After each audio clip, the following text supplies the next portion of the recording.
If theater is the fabulous invalid, eternally aware of its mortality, then today's guests are the antidote. Playwrights who tackle subjects and experiment with form in ways that keep the theater forever young. Hello, I'm Howard Sherman, Executive Director of the American Theater Wing, and joining me today are Kristoffer Diaz, Kate Fodor, Rajiv Joseph, Young Jean Lee, and Tarell, Alvin, McCraney. Welcome to you all. I'm going to start with the shortest question I've ever asked. Why theater? Why theater? Well, the theater for me is a little different, I think, than I came about it really differently in that I was in it my entire life. I know a lot of people sort of got into it later, but I sort of have been in acting since I was about 5. And there was a point in theater that changed from being this thing that I did as a kid to it being an actual career option. But less an option and more a savior. Because if I hadn't done it, I think God only knows where I'd be. But it offered me a way to support myself and actually express myself at the same time. So that balance was needed for me, and I found it when I was about 13, and I really couldn't have resisted it if I tried, and I keep trying to. I keep trying to find a way to resist, but lots of stuff you could do. Well, you would see, that's the thing. I wake up and think so, and it just doesn't happen. I go, well, I could be a lawyer, and then I go and I'll walk into court and it'll look like this, and I'll sit down, and now I'm writing stage directions. You see what I'm saying? So it's not really law that I'm interested in. I'm in a very sort of kind of like marginalized area of theater, which is more experimental theater. I mean, I'm not as marginalized as some experimental artists, but it's this area where there actually is this ideal of total and complete artistic freedom. And I write and direct, and I have my own production company. So when I do a show in this realm, I can literally do whatever I want within the bounds of like financial constraints. And I've recently started, I'm writing a screenplay for Paramount, and it's my first sort of foray into the more commercial sector. And it's just, it's like the most extreme polar opposite. And it just really makes me realize, how valuable a thing it is to be working. It's like we don't get a lot of fun, like nonprofit theater doesn't get a ton of funding. Like it's not considered super important culturally in the United States, but it's, but it's this area where there are people, like all of us who really still care about the theater and who want to support the artists, and where it's not about, making money or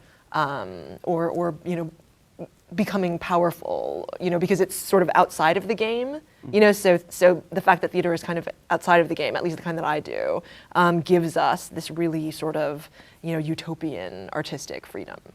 Why theater to me is basically live performance. I'm really into the live performance. I love being in, knowing that the actors are in the space with the people that are in the audience, and that there has to be some kind of interaction and conversation. And to me, that's the only thing that we do better than film and television, particularly television right now, is really have a relationship and a conversation with the folks who are in the room. For me, what kept me doing this is that I feel like if I write a play, they'll let me into the rehearsal room, I mean, I feel like it's the people, really, for me, more than anywhere else. I've had a lot of lives. I think I'm probably older than most of the people on this panel. I've been various different things in terms of my career, and I've never found a community that I felt as happy in. And so I feel like my answer in some way, there are lots of answers about what it is that you're making to the question, why theater, but I also feel like my answer, personally speaking, is about getting to be in on the making of it, and I don't know where else to find the kinds of people that I've met doing this, and I just feel like I fall in love every 2 days, so that's part of it for me. In my experience, it's the collaboration in the room with actors and directors and designers, all working in hopefully in the service of what you've written, and when it works out well, you have people that are trying to honor your words on the page and your ideas and whatever in your imagination has come out. And it seems to me that actors and designers and directors are taking that imaginative thing and adding to it and making it more interesting. And that experience is thrilling. Have you had the opportunity to work in other forms of writing? Kate, I read that growing up you went every summer to a fiction writing camp. Oh, I did. It was, and that was actually what, I mean, I came to playwriting really quite late, I think. And what I was doing all through my 20s was working in an office and waiting to somehow magically write a novel without sitting down and typing anything, that feeling of sort of like, I just know I have a novel in me and it will out somehow. And it never did. And then it sort of turned out for me, I think that's sort of where I found my voice was in playwriting. But I was also a journalist for a long time. So it's been, I think that I thought of myself as somebody who wanted to write in prose, both fiction and nonfiction, and then somehow, some way, sort of by accident, I wrote a play, and that was when it all started to actually come out, as opposed to stay locked in. Well, you were a journalist too, right? No, but I was a fiction writer, or I was an aspiring fiction writer in college, and thereafter, and also came to playwriting kind of, in a strange way. It wasn't what I wanted to do initially. Well, Tarell, you spoke of almost an epiphany at age 13. You'd always been interested in theater, but the writing epiphany was that 13? Well, I was an actor. I was a performer, as you can tell, by my gregarious nature. You're getting laughs. Yeah, well, that's what I'm here for. I was in acting for a long time, but when I was 13, I joined a program, a rehabilitation program that was trying to get young people to, what's the word? We wanted to be prevention oriented. We wanted to do shows that would stop or talk to young people about AIDS and HIV-related complications, but also educate them about the awareness of drug use and drug abuse. And so it was when you say it, it feels kind of like hokey. You want these kids to get together and be like, don't do drugs. Right. And so when we did that, but the director, a man named Teo Castellanos, he asked us to write our own stories in the shows. We weren't allowed to sort of make up the sort of Saved by the Bell, no shade to Saved by the Bell, the Saved by the Bell version of it. We had to write what we knew. And because we were all inner city kids, because we all grew up in the projects, because we all had some relationship to the growing pandemic that we now know as HIV and AIDS. And also we all had influences with drugs and alcohol, in our homes. And so these stories were really personal. And I just found that when, at first writing them, you were terrified. The first time you put those things on page, you go, no one's gonna understand this, no one's gonna know about what I'm talking about, I'm gonna look stupid, and I'm gonna have, shamed my family. But the first time I sort of really put something down that was from the heart and something that was almost a letter to my family, there were these women who sort of came to me instantly and said, no one's ever shown me what my addiction was doing to my children. No one's ever talked to me in a way that spoke to me directly about, in art, in the media, about what was happening in my own family and my life. And so that, to me, it just became that moment where I said before, it became the balancing act, where I was doing something I felt was very important, but also could support myself doing it. A lot of that was praying, too. I had to talk to God and be like, look, these artists don't really do well. And I'm from the projects. I don't want to be back in there. So you got to help me out. So, but somehow there has been a sort of balancing. And so that, that's why theater, but that's why writing in particular, because I still feel like we're missing. I'm a big fan of everybody here. That's why I keep looking at them all like a greedy little monster, because everybody, I feel like I've read your work or I've seen your work, and I feel like you're doing just that, putting up stories, talking about things that we don't necessarily talk about every day. And that's important to me. So I admire all of you.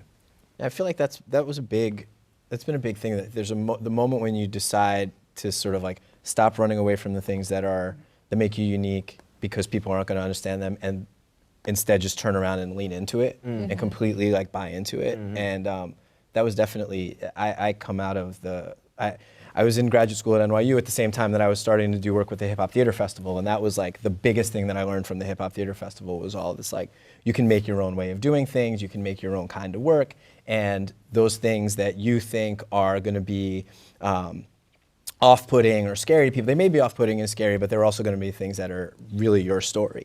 And so that kind of thing you're talking about, where it's like, I don't want to talk about this because maybe my family or my community is going to react to it strangely. The moment that you sort of become open and giving with that, it seems like people sort of come around to it. And there is this kind of like permanent state of embarrassment, but that I think is sort of useful. And I think we're all, you know, terrified by it and stressed out by it, but drawn to it in some way, that it is a life where sort of every minute, if you wanted to, you could turn around and look at yourself and say, I can't believe I did that in front of all those people, you know? But it's something, there's something that pulls you to that. But there's a generosity in that. And I Yeah. think, I mean, one thing that I've learned a lot from working with people who've been in the theater a really long time. Peter Brook is one, and it's about a spirit of generosity. And that spirit of generosity does take that back and forth of embarrassment, because it is sort of, it comes from a place that we don't necessarily see in our everyday life. It takes a sort of going deeper in to give that much.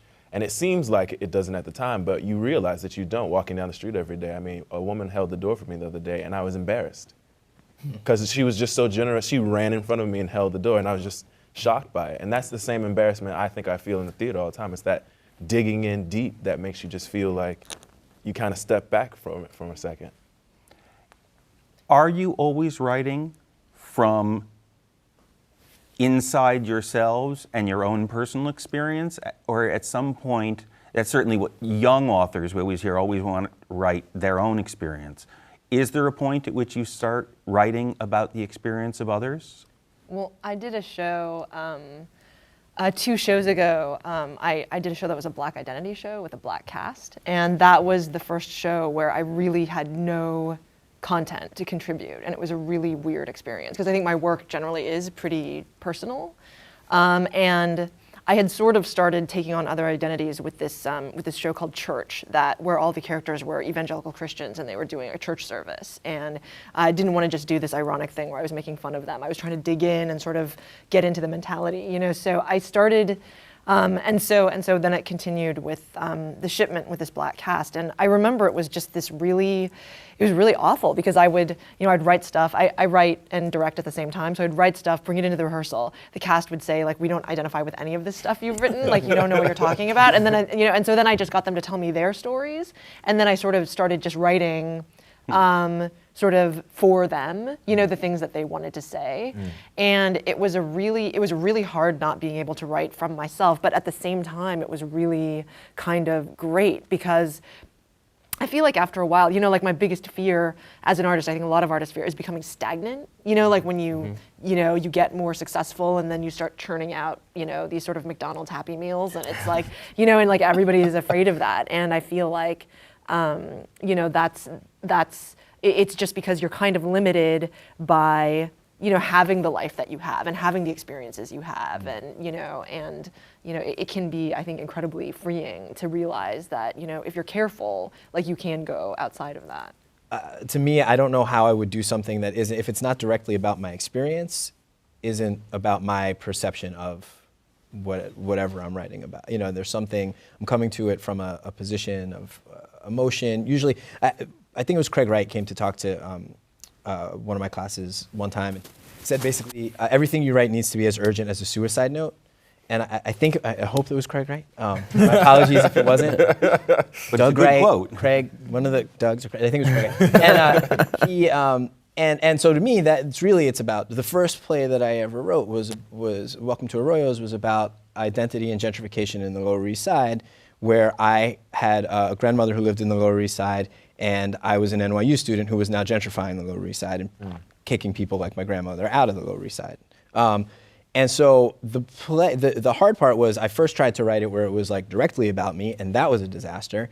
And then I tried for a little while to write it where it was just like something about gentrification in the Lower East Side, and that was a complete disaster. And there was something about figuring out how to do this thing that was grappling with the identity issues and the problems that I was trying to deal with and the emotions that were bubbling up for me, but figuring out a way that it ultimately was a story about this person that was not me, or these people that were not me, but maybe all aspects of my personality. So I think that's been the really interesting thing now, trying to find experiences that aren't directly related to you, but how do you find yourself in them and explore yourself in them and work something out? No, it's those larger questions. It's for me, if I get into a play and I cannot identify the huge question that I'm asking myself, and if I answer it, then I stop writing the play.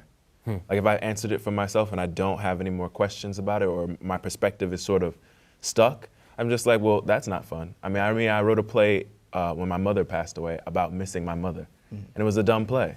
I mean, it's nice to write a play about missing your mom, but you know you miss her, so it's kind of dumb to write a play about it. You know what I mean? But it's the questions when.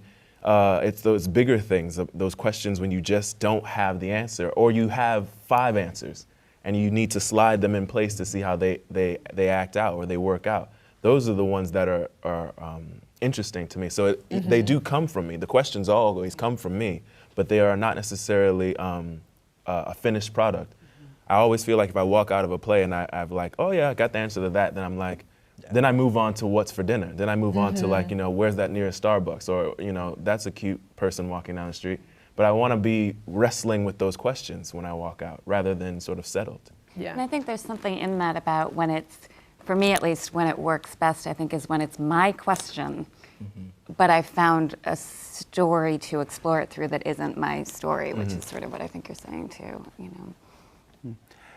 Do you have lots of questions, therefore lots of plays that you want to get to, or is it sequential? You are focused on what you're doing at that moment, and then when that's finished, you go to the next. Rajiv, what's the case for you? Well, I find that there's probably I have lots of different kind of, not ideas, but just like just floating like seaweed, and I think I'm writing about one thing, and then I'll remember something else that like that's also in my kind of orbit of thought, and I'm like, well, what if I just put that into this? And they're they don't have anything to do with each other, and they're not related. And I'm like, well, what if I did? And then the question is not unlocking that this mystery, but like, how can I make these two mysteries fit together in an interesting and fun way? And sometimes that works and sometimes it doesn't. Sometimes I'm like, well, no, that's not going to work at all. And but I really like to think about oppositional things, or not even oppositional, but dissonant ideas that have no place with each other, and see how in the span of my process I can introduce a way of connecting those things. Several of you have already made comments about writing and realizing it's not working or it's terrible or so on. And is it truly, when that happens, is it your own realization simply that you look at what you've written and say, no? Or is it once you begin to expose it to others or even go into production that you might realize that something's not what you thought you were doing? Nah. For me, I'm a perfectionist. So the minute I realize that it isn't working, I shoot it. Yeah. I shoot it. I put it to pasture. And if it's something that I am passionate about, even if at the end of the day it's not highly successful or even quote unquote commercial, I will work on it until it gets to a point where I can show it and feel proud that I did it. But yeah, no, there have been tons of things that just sort of go in that vaulted drawer that somebody will find after I'm dead and then become rich off of. If it makes it to that stage where it's being shown around and someone tells you that it's difficult, or someone tells me that it's difficult, I feel so much more passionate about what I was doing. And I dig in and I'm ready to fight and I'm ready to say, no, this is why this works. And maybe not have that fight, but then maybe take sort of what they're saying and figure out what they're actually saying. They're giving me sort of like a symptom, and I try to figure out what the diagnosis is and how to actually solve it, or how to take it. But it feels like if it gets to that point, and then then you encounter some kind of resistance, like, oh man, now we're finishing this one, just to show this person that I know what I'm doing. Yeah. I do think, I just took what was actually my first ever playwriting class, which was so much fun, with Karen Hartman, and it was a 3-week workshop. And it was for people who either had drafts or clear ideas about what they wanted to be writing.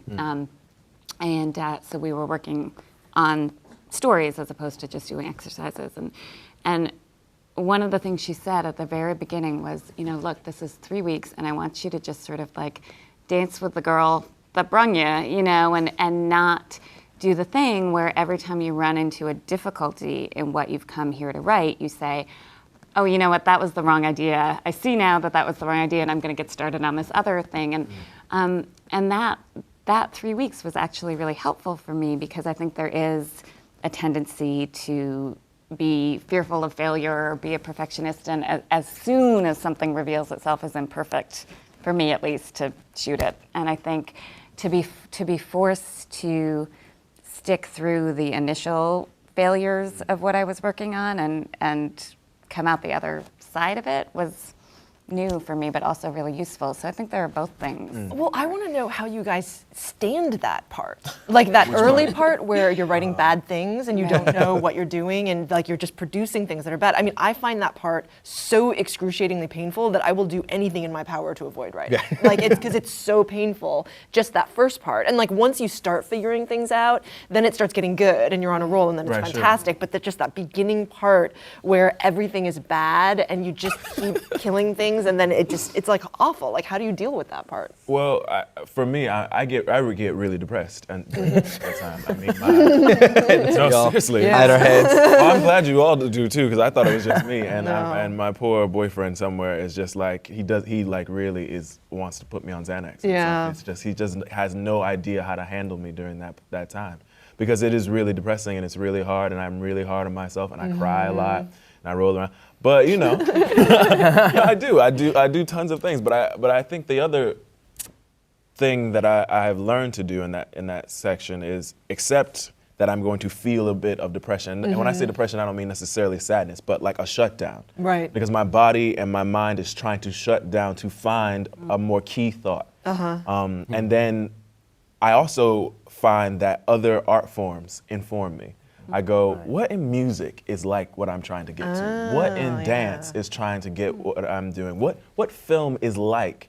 So that some other genius somewhere can say, oh, actually, I've done this already. Right. And here's how I did it, and maybe clue me into where I need to, the jumping off point. But no, I think well, for me, that is a hard section, and just every time it's different too. Every baby has a different kick. Right. And so sometimes it's really bad. This new play I'm working on, it's killing me. Yeah. It's really killing me. Is it just painful? Do you have that painful? Oh, definitely, absolutely. Really? But it's also like what Tarell just said. Is something I always have to remind myself of seeking out other inspirations, which every time I do it, I'm like, this is what I need to be doing all the time. I need to be going to these exhibits. I need to be seeing art that challenges me in a weird way and makes my imagination spin. And I always forget to do that, because one of the consequences of it is getting so far in your head that I don't go out, and I sit at home and I stare at my own stupid writing. Because you have to punish yourself for being so bad. Exactly. Why do I get a night out? I haven't gotten my quota of pages Exactly. done. Yeah. And so I need to, but I think it's a really refreshing kind of reminder. And I think to me, honestly, the most helpful thing I've found in recent years is having a group of friends to share writing with, and setting up a date where we all kind of get together and read each other's work. I do that actually with people that mostly aren't theater writers. I have friends from NYU where I taught that are poets and fiction writers, and a playwright as well. But and so we kind of having all that sort of different work and sharing it, and having the deadline of getting together and talking about it. Not only is it really helpful to have the deadline, but it's also helpful to have that kind of sense of creative community and generosity. It's another Karen Hartman thing. I'm sort of the Karen Hartman show today. But she also talks about something that had never occurred to me before, which is writing in a room with people. So I've, over the years, had various groups where we shared early drafts that we'd be embarrassed to show anybody else and all that sort of stuff. But I've occasionally now started getting together with 1 or 2 or 3 people just to sit in the room and write. And it takes, you couldn't do the whole process that way, but little pieces of it. It takes the edge off the the panic Yeah. for me, you know, even if everybody's just sort of silent in the room tapping away. I'm glad you reminded me of that because she was my teacher when, Oh, was back at she? school. Yeah, yeah. Oh, that's right. I knew that actually. Yeah, and she used to talk about that all the time, and also making little art collages for yourself, which is amazing. Art collages?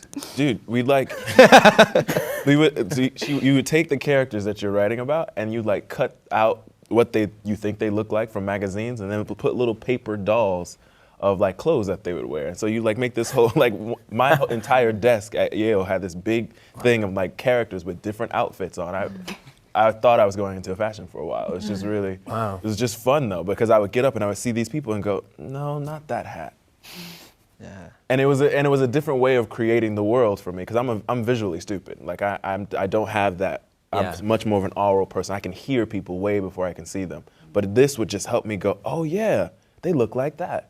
And they would wear this, and they would walk like, it was amazing. And just getting to do something with your hands. I mean, really in this like second grade kind of way, like to get to use a pair of scissors in the middle of And all glue, that, glue you know? sticks. Yeah. Well, and that goes back to one of the things you said earlier about getting with people in the room. I set out to write a farce, and I've been trying to write it by myself sitting in a room, and I couldn't do it, and trying to write it sitting in a room. And realizing that a big part of it is because I can't just write the way I usually write, where I just like, this is the dialogue, and now I'm going to learn what's happening. I need to lay everything out. I need to be really mathematic about it. And so it's a commission for the Goodman with Teatro Vista, who I'm in residence with in Chicago. And so we were able to do a workshop where I came up with a bunch of scenarios, and we were improvising, and it was doing that with people. And like, so having the thing, and I sort of sat and watched and threw a couple things back and forth, but we were improvising a bunch of new things. And it was great because it did two things. It allowed me to visualize this thing that had to be really visual ultimately, and it reminded me of like how fun it's going to be when we actually get to do this thing and the doors are slamming and we're moving back and forth. And to remember that like, it's also kind of that process of the early stage, which is kind of a disaster, can be really fun, because when it's a disaster with real people running around, it's super fun. Right. So like, is there a way that you can sort of internalize that and like take the mistakes that you make in the process and have that be a good time? I don't know, it's not working so far, but in theory, you know, the up on its feet part is really going really well. Yeah. There have been several mentions of teachers and classes. I have a couple of questions, but I'm going to ask for a show of hands. Kate just said it's like you're back in second grade. So everybody to raise their hands and the answer to this. How many of you actually studied playwriting? Okay. And how many of you have taught playwriting? Are there things that you were taught that you now want to pass on to others? Or is what you teach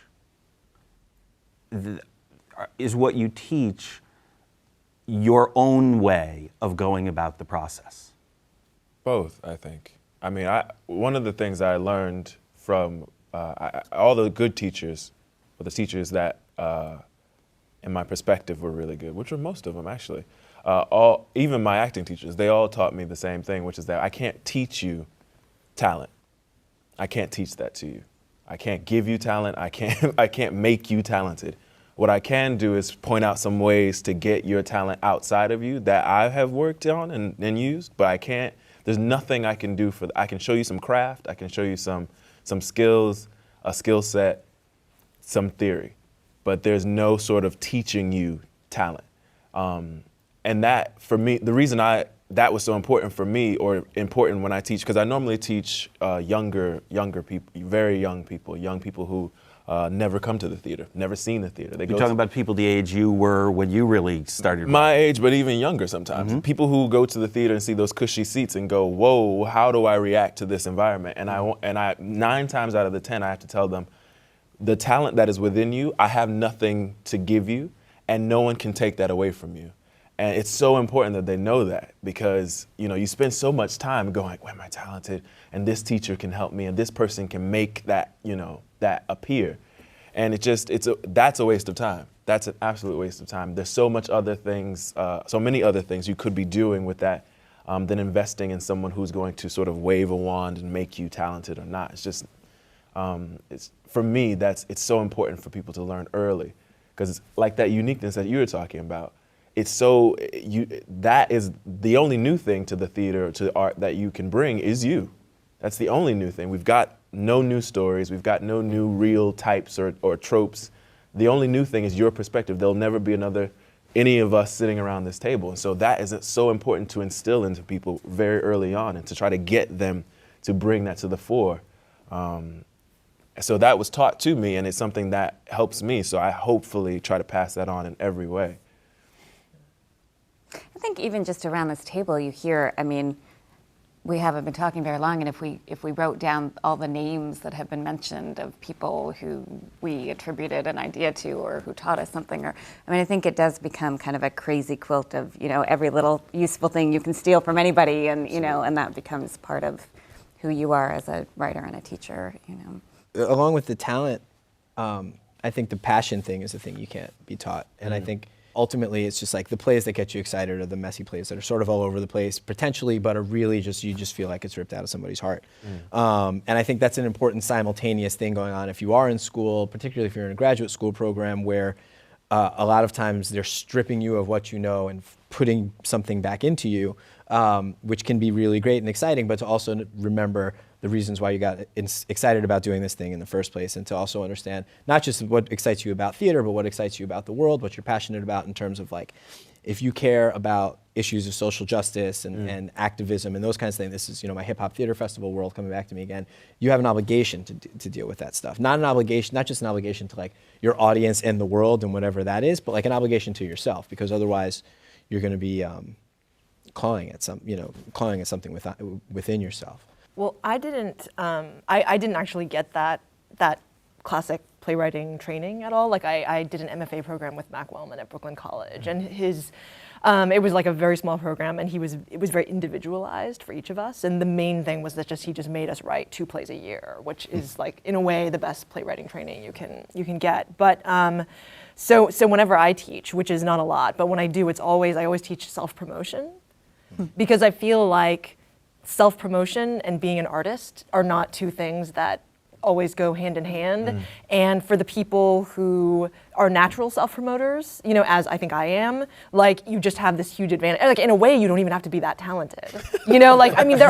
Everybody knows. Like there are people out there who like their work is not that interesting, but they're amazing self-promoters, And so like that's the thing that I feel like you can teach. Like you can teach that. You can teach, and I always say to students, like, it's just another form of storytelling. Like I help them sort of craft a story about themselves and about their work that is as interesting as like a story they would tell in their plays. And so that's usually what I focus on.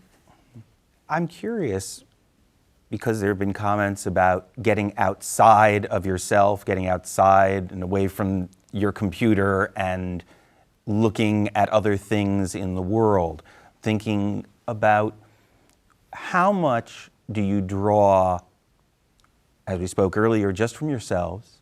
Do you draw from classical culture, things you've studied or been taught?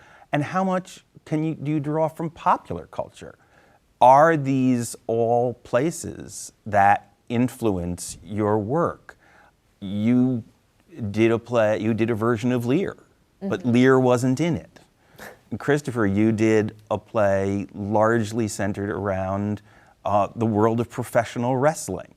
You combined life in the South with African storytelling and that style. So where do your styles get drawn from, Rajiv? I've mentioned some of theirs, so I'm going to ask you. I think for me, pop culture is a huge part of who I am as a writer, and I've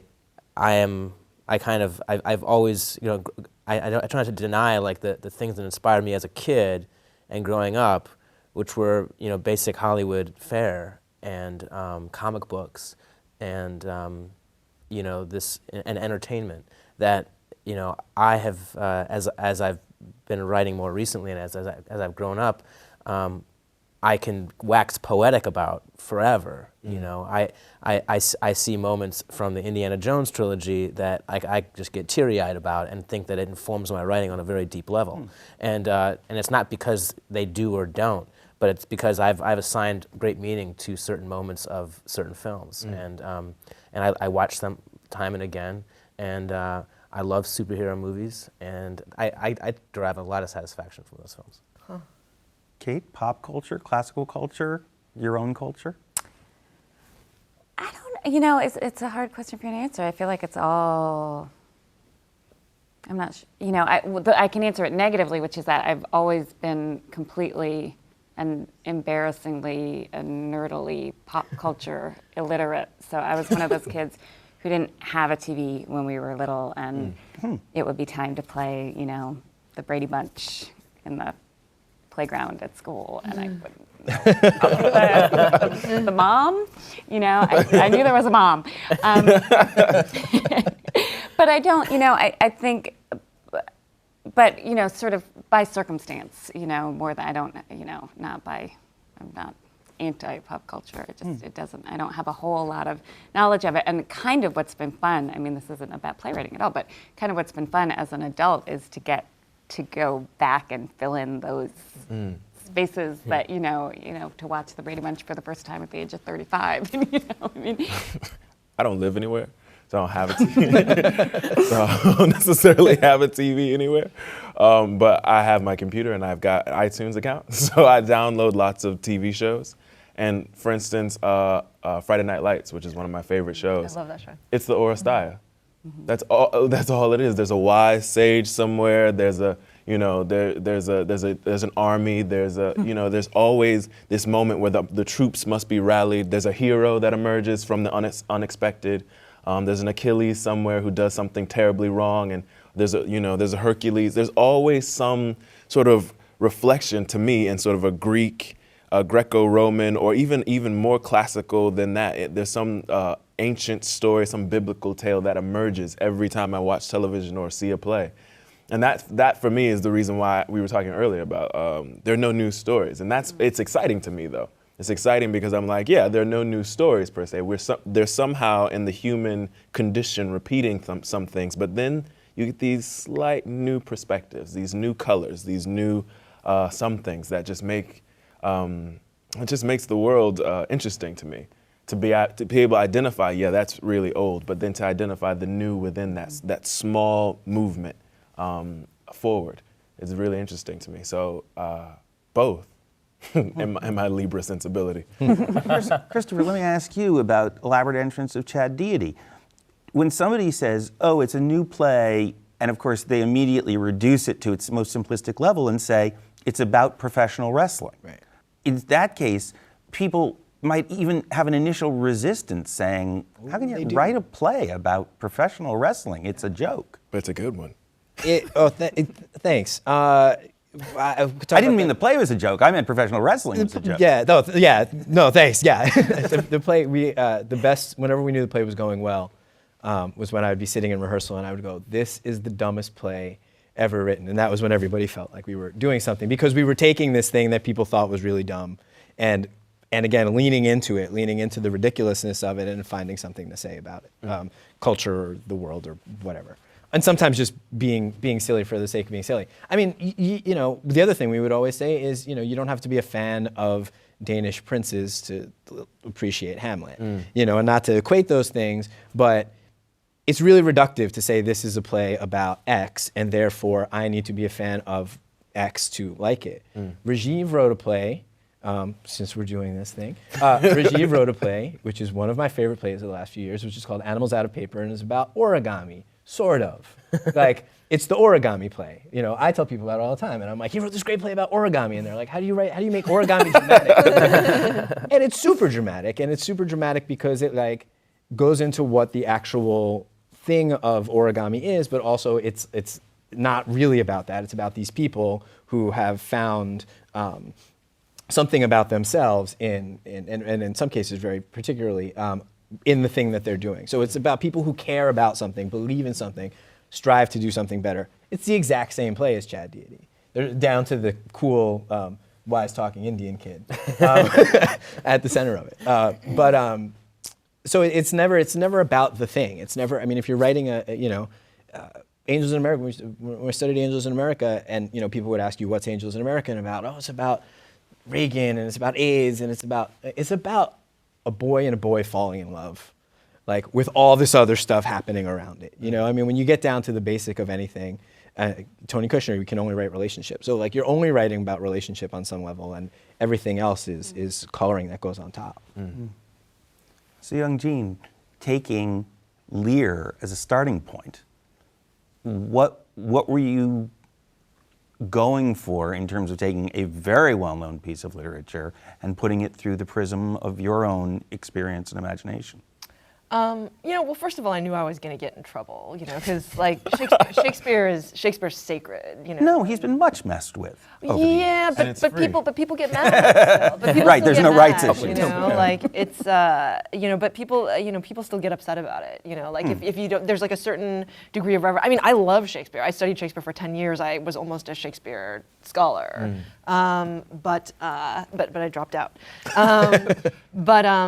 Yeah, no, I completely love Shakespeare, but I mean, the thing that confuses me about the perception of Shakespeare in this country and that kind of reverence is I see Shakespeare as being this crazy experimental playwright. I think his work was insane. Like if you look at King Lear compared to King Lear was based on an anonymous play called King Lear that is just like a totally tidy, well-made play. It's like witty, it's charming, it's like, and nobody knows about it. Right, And it's a Shakespeare, and then Shakespeare like just exploded it and made it into this like sprawling, sort of nonsensical, crazy thing. Absolutely. So I felt like, when I was kind of like, exploding it and really sort of not being reverential towards it, I felt like I was sort of honoring Shakespeare in my own way, like in my understanding of him, but I felt like, it's like people are very protective of him, and so they feel like, oh, you're trying to desecrate him or like make fun of him or knock him off his pedestal, and that absolutely was not what I was trying to do. Well, some of that is needed. Some of it is needed for them to feel that way because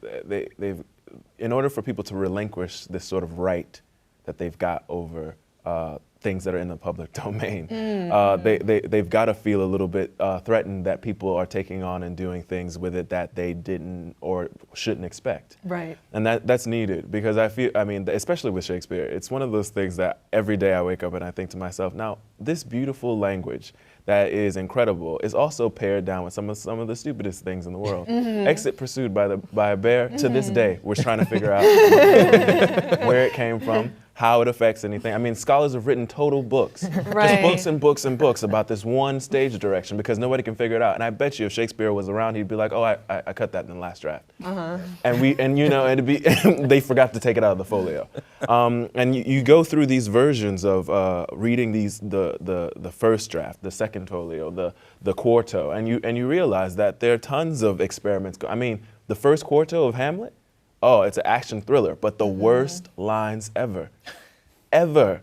To read To Be or Not to Be in the first quarto, it's not a good time. So it's like, that feeling of people trying to honor a specific thought that they have with Hamlet or Lear, which is the longest piece of work in the canon, is needed. Because they need to realize that isn't the only version of it, that there's many stories of it, and that there's a Lear in every country and cosmology around the world, and that they don't all spring up with Cordelias who get killed. There's certain things that happen and change. Right. And we have to, and the more we are allowed to accept that, the more we're allowed to add that to the palette, the wider our scope gets about the human condition, I think. Right.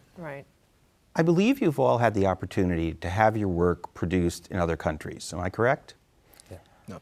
I don't know if it's been produced in other languages, but it's been taken to other cultures. Do you believe your work is perceived differently when it's done in other countries than it's perceived here in America? Because as we talk about cultural reference points, they don't necessarily. As we've learned, even Kate doesn't have the cultural reference point of Brady Bunch. know. So, Play it later if you want.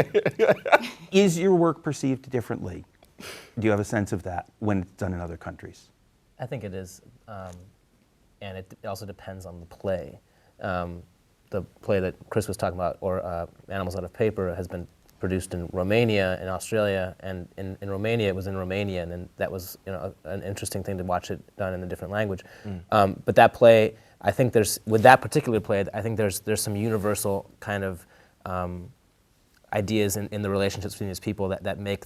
I don't think there was that much of a difference in those countries. I think it was kind of received the same way. But I had a reading before it was produced of Bengal Tiger at the Baghdad Zoo in Mexico City, and it remains one of the more fascinating experiences of my life because it was translated by a guy, and then they did a reading. And in Mexico, they don't ever do just a reading. Like, they do a semi-production with props and with sound effects and with guns and paintballs, and it was a wild experience, but it was a totally out there and kind of almost scarily wrong interpretation of that play, particularly because this is an Iraq play, and it's about Americans in Baghdad, and a Mexican sensibility with that issue is incredibly different than our own, and it created this this amazing but also kind of like disturbing portrait of something that I hadn't intended, you know, and it was a very useful, you know, experience, and the discussion that it generated afterwards was fascinating to me. The show about Black identity, I was talking about The Shipment. We've toured it all over Europe, and the first stop we did in Europe, the audience, you know, the first performance, the audience loved it, and people came up to us after the show and they said, "Oh, like we really enjoyed that play. It really showed how stupid Americans are with their race problems, and we're so happy that we don't have race problems in Europe." Like, people lots of people said it. Sure. Like, we don't have race problems in Europe. Oh, yeah. it's not an issue here, and I we bet were they were like, in Paris when they said that. huh? Well, so we were really horrified, and we were like, well, we can't, you know, we had all these tours lined up, and we're like, we can't tour through Europe with this Americans are stupid about race, and thank God Europeans don't have race problems show, you know, like, and so I actually had to add this section to the play where the Europeans in the audience got called out for whatever, you know, for whatever racial issues they had in that country, and then that stopped. But that really kind of freaked us out, like, the first time. Yeah, no, I mean, my experiences are actually more varied in the States than they have elsewhere. I mean, Brother Size has pretty much been done everywhere. In fact, I think there might be a Maori version in New Zealand. I don't know. We'll see. But the reaction to that play and the engagement has been pretty much the same, save that here, when we do it in the South, we get a reaction a little bit different than when we do it in the North.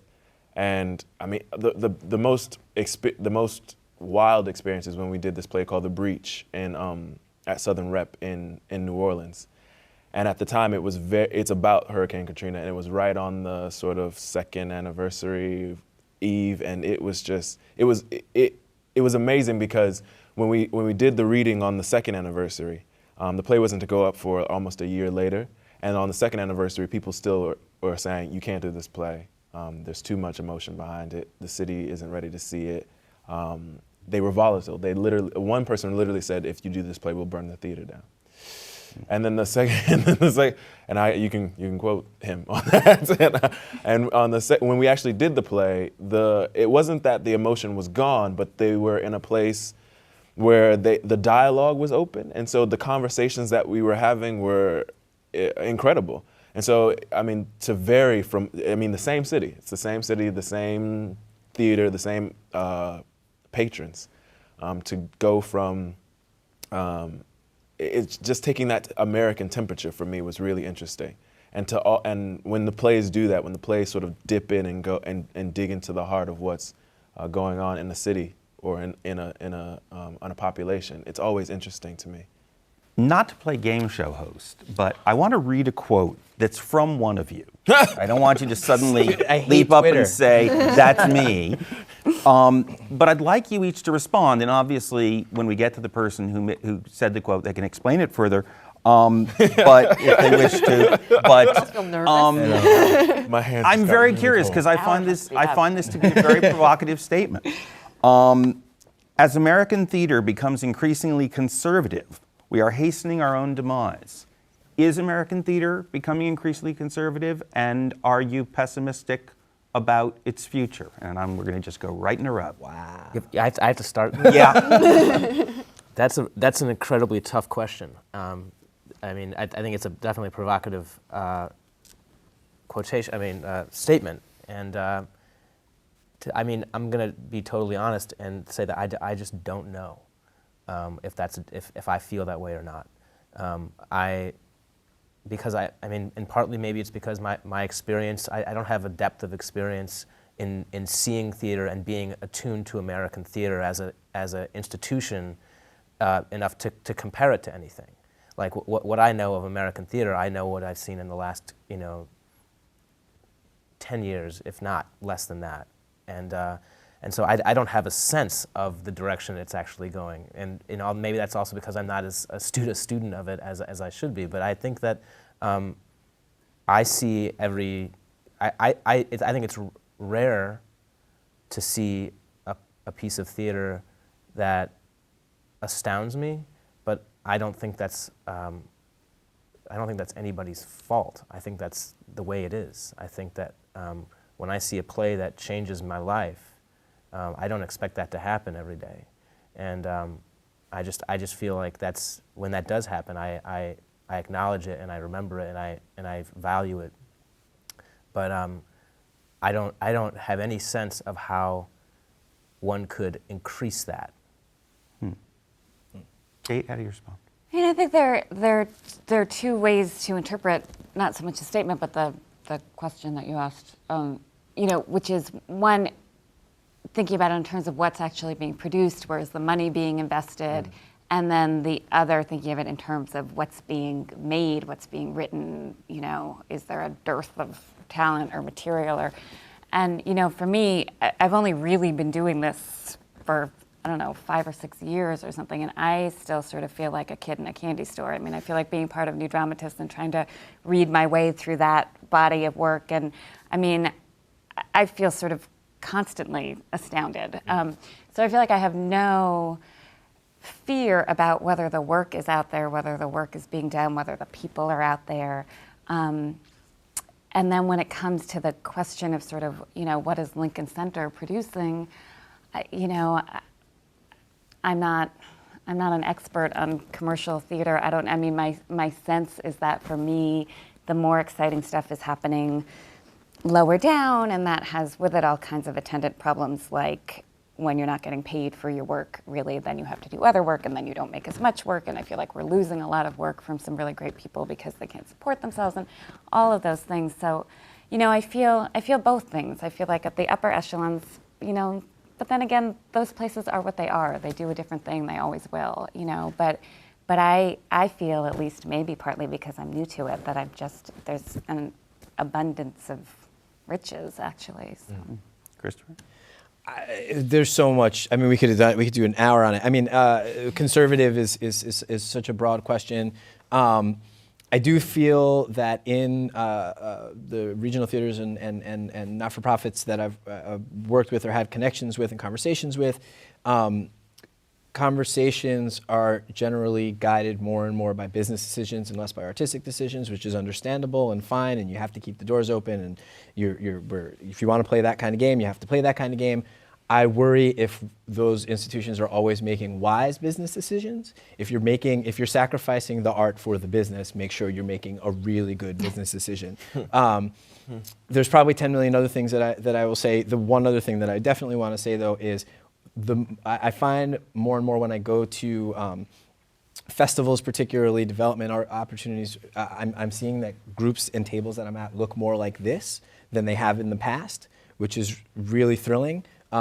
Diversity particularly in gender, sexuality, ethnicity, race, all that kind of stuff. And so if that's conservative, if that's not conservative, I don't know. But the big thing that I want to say is I just encourage people to realize that diversity is not necessarily a risk, which is sometimes it's perceived as taking a risk, but broadening the conversation is the thing that theater should, in theory, be doing. I think a lot of theaters, from a business perspective, and from a social perspective, and but particularly from a business perspective, broaden the conversation, because that's the way you're going to broaden the audience.